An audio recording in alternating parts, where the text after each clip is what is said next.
या तो कोई देव दानव अथवा किन्नर हरण कर ले गया है। मैंने नारद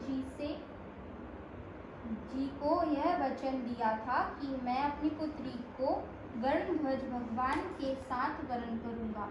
हाय, अब यह किस तरह पूरा होगा, ऐसा सोचकर बहुत चिंतातुर मूर्छित हो गए। तब सब लोग हाहाकार करते हुए दौड़े आए और मूर्छा नष्ट होने पर गिरिराज से बोले, हमें अपनी मूर्छा का कारण बताओ। हिमाचल बोले, मेरे दुख का कारण यह है कि मेरी रत्न रूपी कन्या का कोई हरण कर ले गया है, या सर्प डस गया अथवा किसी सिंह सा बाघ ने मार डाला है। ना जाने वह कहाँ चली गई या उसे किसी राक्षस ने मार डाला है। इस प्रकार कहकर गिरिराज दुखित होकर इस तरह कांपने लगे जैसे तीव्र वायु चलने पर कोई वृक्ष कांपता है।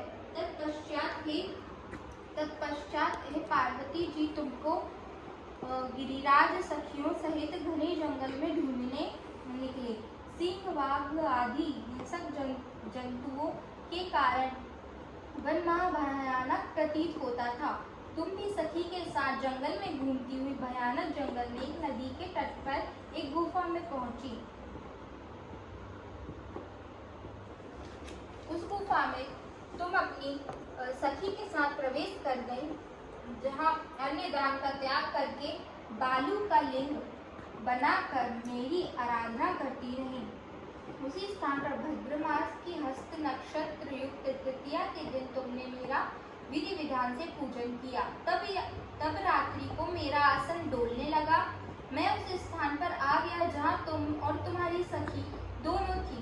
मैंने आकर तुमसे कहा, मैं तुमसे प्रसन्न हूँ, तुम मुझसे वरदान मांगो। तब तुमने कहा, हे देव, यदि आप प्रसन्न हैं तो आप महादेव जो मेरे पति हो, मैं तथास्तु ऐसा ही होगा, कहकर कैलाश पर्वत को चला गया। तुमने प्रभात होते ही उस बालू की प्रतिमा को नदी में विसर्जित कर दिया।